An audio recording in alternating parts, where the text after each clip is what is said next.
Manufacturing Corporation. ISO certified. World-class quality. ACS. Sige na, tara na, tayo'y magtanim ng tagumpay.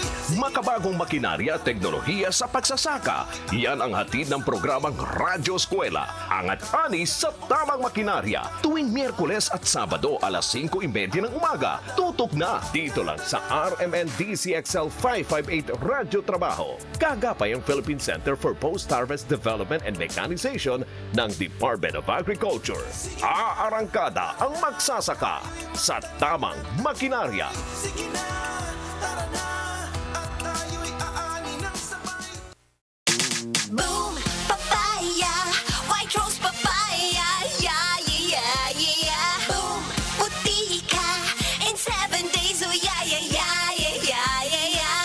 White rose papaya. New White Rose Papaya. May double whitening ng papaya extracts and vitamin B3. Clinically proven magpaputi in as early as 7 days with regular use. Boom, puti ka, white rose papaya, yeah, yeah, yeah, yeah. Papaya puti, papaya fast. White Rose Papaya with vitamin B3. Manufactured by ACS Manufacturing Corporation. ISO certified world-class quality. ACS.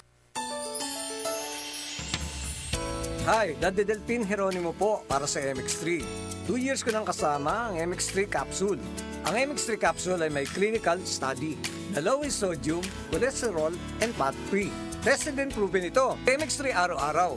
Tunay, natural, at original. Tulad ko. Mahalagang paalala, ang MX3 capsule ay hindi gamot at hindi dapat gamiting panggamot sa anumang uri ng sakit. Radyo Trabaho. Ang inyong gabay sa hanap buhay. Sama-sama nating silipin ang mga kaganapan sa bawat sulok ng Metro Manila. Mahigpit nating babantayan ang bawat issue sa inyong mga lugar at sabay-sabay nating bigyang solusyon ang mga problema sa inyong mga komunidad. Dito lamang yan sa DZXL, Pulso ng Metro. Magandang tanghali po sa inyong lahat mga kasama. Sa ngalan po naman ni Radyoman Rod Marcelino, kasama niyo sa Pulso ng Metro Radyoman Jenny Pahilanga at sa oras na ito, pakinggan po natin ang nagaganap na virtual press briefing ni Secretary Harry Roque kaugnay pa rin mga kasama sa COVID-19. Set up talaga with a one hospital command wherein we were able to do coordinated care and proper referral and even triaging and providing medical direction to all patients calling for assistance. Pangatlo, nagkaroon din tayo ng together partnership with the DPWH na nag-increase tayo ng beds through modular hospitals. In fact, sa but the lung center, nakagawa po kami together with the DPWH ng modular hospital capable of handling moderate and severe. So about 25 beds. And meron kaming i-operationalize by 2 weeks from now, yung nagawa na sa QI. That's 110 beds capable of handling moderate and severe. So nakita talaga namin ang pangangailangan since last year sa number of beds dito, especially with the ICU dito sa Metro Manila. So we have also improved on several hospitals through the Bayanihan. Alam mo sa Bayanihan to Recover Act as One, meron kaming nabigyan tayo ng mga resources and na-allocate namin to sa mga government hospitals like Lung Center or the Jose Rodriguez Memorial Center na mag-increase ang kanilang capacity for ICU. So ito yung ginawa naming improved capacity compared with last year. So kung tanungin mo kami, I think we are better prepared for this situation right now compared last year. We know what's effective in terms of public health standards, interventions, localized lockdowns by the local government unit. And we know that mayroon ng experience sa mga healthcare workers on how to go about it. We have PPEs already. Healthcare workers are getting vaccinated. So compared with last year, we're better off, we're better prepared, and we can keep on improving and adjusting to the changing times. So right now, yung Okta is saying there's a 15.9% attack rate in NCR, and some cities have more than 20% attack rate. My question, sir, is it possible to plot, na given all these attack rates in the cities, would you be able to determine kung kailan mauubos yung ating mga hospitals? Actually, if you take at the mathematical computation, no, assumptions by Okta, matatakot ka talaga. Can you imagine if you have 11,000 and 6,000 and you have just a number of beds dito sa NCR. sa NCR. So, the way I look at it, these are alarm bells, sound bells talaga. If you don't do nothing, talagang mahuhulog tayo sa ganun. And the assumption is only based on mathematical projections.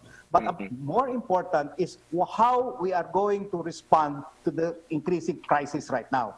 And if we are able to do that, if we are able to make sure that the public adheres to minimum health standards, and ayaw ko na sabihin minimum, you have to enhance it. If there is a double masking, you have to double mask, you have to do all of the things that the minimum health standard requires, and plus the executive power of the local government units to provide yung tawag nilang granular lockdowns or zonal containment, because this is very effective. And we have seen this last year.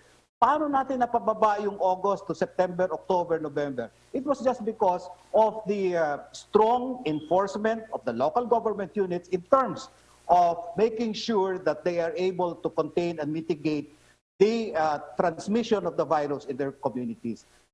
Very active po ang mayors natin, and I can attest to that, and they can do it. This is just by executive functions. If we don't do anything, then the projection will be on track. Okay. Sir, short question. Thank you, sir. Dr. Vega, nice to see you again. Sorry po. Secretary Roque, just two short questions for you. Okay, go ahead. Sir, in relation to the discussion with Dr. Vega, what happens in April, assuming that there are no interventions, and do you think na dadating tayo sa point na mauubos yung mga hospitals natin, or you don't think that will happen? And second, just a little comment on yung mini-launch yata, sir, na coalition, yung isang bayan, so Palace perspective. So on those two things, last na lang. Well, una-una po, gumagawa nga po tayo ng hakbang para wag magkatotoo yung mga projections. And I think the local government units already know what to do. So I'm confident na mapapabagal po natin. In fact, nakikita na natin na bumagal na. Hindi na po siya 5,000 plus, nasa 4,000 na.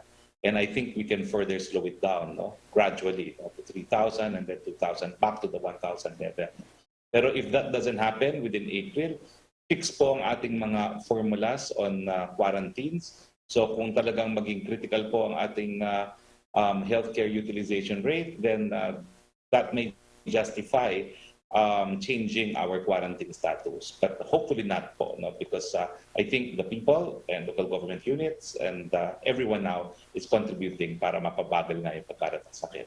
Hindi ko po alam kung ano yung one nation na sinasabi ninyo. Hindi ko pa siya nabasa anywhere.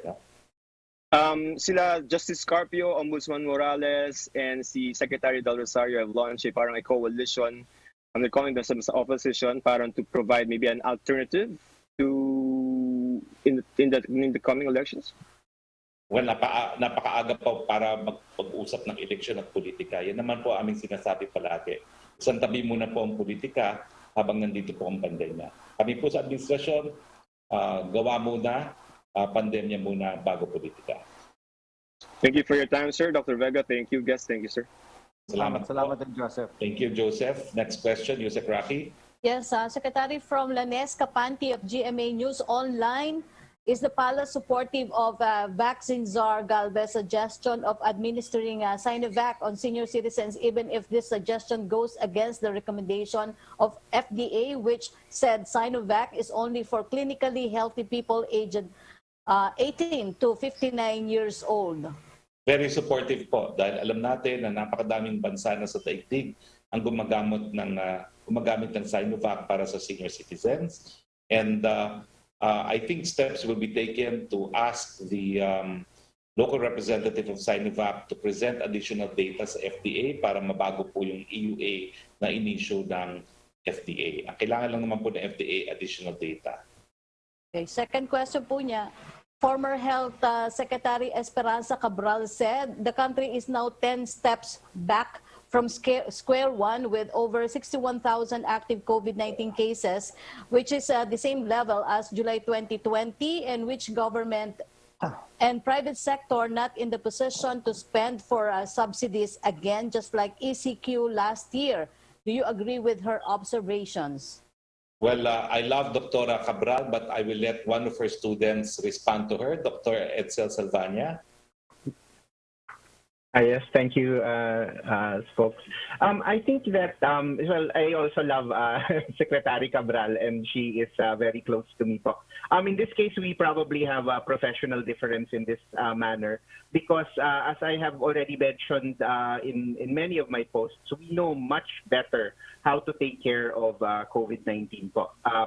I haven't had a death since January among my patients, and I've had very sick patients, including doctors in the ICU. So I think that from a completely medical standpoint, we're in a better position. Mas marami po tayong gamot. We have dexamethasone, we have remdesivir, we have tocilizumab as well. We also have right now, like with Yusek Vega, we have this one hospital command which is really coordinating. Kasi yung problema talaga natin right now is we need to make sure that patients who need to be in the hospital do have hospital beds. The truth is, if these are all mild cases, it's not going to, hindi naman tataas yung death rates natin. Ang problem is, about 50% of the mild cases are also admitted in the hospitals, which pushes out some of the beds that can be used for severe. And so, yung pag-utilize po natin ng ating mga TTMFs for the mild cases, dapat mas gawin natin yon para we can reserve the hospital beds for the severe cases. Because the severe cases, yun yung mamamatay if we don't have hospital beds for them. And like I said, we already know how to take care of severe COVID. So two-prong po yung approach. We really need to decrease the number of cases that we have right now, and we already know what works. We have face masks, we have face shields, we have enhanced contact tracing. And the second thing is we need to make sure that for those who do develop severe disease, that we continue to have hospital beds open for them because we can take good care of them, and mas mababa na po yung mortality compared to last year na left and right po talaga namamatay because we didn't really know what we were doing po. Well, siguro, based on personal experience, dito sa aking isolation facility, meron pong mga doktor at mga nurses na 2 beses sa isang araw sila nagra-rounds. No? Isang 9 in the morning, isang 4 in the afternoon. So kung kayo po ay mild ng symptoms or asymptomatic, ako nga po asymptomatic, dapat siguro ibigay ko na yung espasyo ko dito sa iba, no? At maghanda na lang ako ng sarili kwarto ko sa bahay ko na hiwalay sa aking misis. No? Pero hindi po ibig sabihin na palibasa isolation facility kayo pupunta, wala pong doktor. Meron pong mga doktor, may mga nurses po dito sa hotel where I'm staying right now. 2 beses po ang rounds nila at 2 beses kayo kinukuhanan din ng vital statistics kasama na po yung oximeter to measure your oxygen level. So, alam ko po, nakakagulat pag kayo nag-test positive at lalo na pag meron na kayong mga mild symptoms, no? Pero hindi po dapat takbo ka agad sa ospital. Kung talagang nakakahinga naman kayo at kayo po ay parang meron lamang sipon, dito na po kayo sa mga isolation centers pumunta dahil meron din po mga doktor dito na mag-aalaga sa inyo. Okay? Ang third question niya, Secretary, ano na daw po yung update sa Stay Safe PH? That PH contact tracing app, is it fully operational by now po, and by how much do you see this reducing COVID-19 transmission? Hindi ko po alam kung fully operational na kasi nung huling binalita ko po yan, they were given 10 days para asikasuhin lahat ng mga dapat gawin para maging fully implemented na siya. I don't think it has been 10 days yet, no? Pero importante po talaga ang stay safe ngayon dahil we need to use technology para dito sa napaka-importanting contact tracing laban po sa COVID-19. Okay, thank you, Secretary. Si Melo Acuña po ang susunod na magtatanong. Go ahead, Melo. Yeah, good afternoon. I hope you feel better, Secretary. Well, I'm completely asymptomatic po. Good. I have some questions for... Sorry to hear about your relative who was also positive, no? Yeah, I hope he's on his way to recovery, and thank you. Thank you for the prayers. Let me ask Yusek Vega, Yusek Vega, good afternoon, and Good afternoon, thank you. Mr. Mel. Yeah. Yeah, thank you for the endorsement. Have you considered tapping hospitals outside Metro Manila? Should the surge continue in the rise in COVID-19 cases? Yusek? Yeah, tama ka, Sir Mel. Ano? Actually, ang experience namin last year through the One Hospital Command, nakita po namin na may mga open or allocated beds pa rin, yung Region 3 and Region 4. So yung mga pasyente po, lalo na yung mga private patients na who would need private care, inaano ho namin, kino-coordinate namin yung kanilang transfer to Region 3 and Region 4. So meron ho kaming nag-set up na rin kami ng One Hospital regional areas para ho mag-communicate sa different private hospitals doon para sa transfers. So we did that. And if it will happen na talagang magkakaroon ng sapat na kakulangan dito sa Metro Manila in terms of beds, then we can easily parang transfer or coordinate their care to the Region 3 or Region 4. Kasi doon sa Region 4 ho, sa Batangas Medical Center, in-anticipate na ho namin kasi last year nagpatayo din kami ng modular hospital doon sa Batangas Medical Center to make sure na meron ding coverage ang area na yon at saka meron kaming area na to refer. So ito yung tinitingnan talaga namin, Sir Mel, and we hope na it won't happen again for this time. Yeah, I spent some time at East Avenue Medical Center last night, and I saw that sunod-sunod yung ambulansya na may dalang COVID-19 cases. For me, it's very alarming, even though I work for the media, pero it's alarming na halos sunod-sunod yung mga ambulansya. Now, my question is, have you considered getting more personnel? Because I heard a nurse collapsed last night while donning the PPE due to exhaustion. Siguro, baka pwedeng magdagdag kayo ng mga tauhan sa mga Okay, mga hospital, kasama, considering all this. pansamantala po natin munang puputulin. Ito pong gaganap na virtual press briefing ni Secretary Harry Roque. Kaug din naman po sa COVID-19. Antabay kayo sa mga balita pa rin mamaya. Ihatid po namin sa dito lamang sa Dzxl. At sa ngalan po ni Radyoman Rod Marcelino, dito lamang sa Pulso ng Metro, nakasama po ninyo Radyoman Jenny Pahilanga. Magandang tanghali po sa inyong lahat. Oras 12:54 in the afternoon.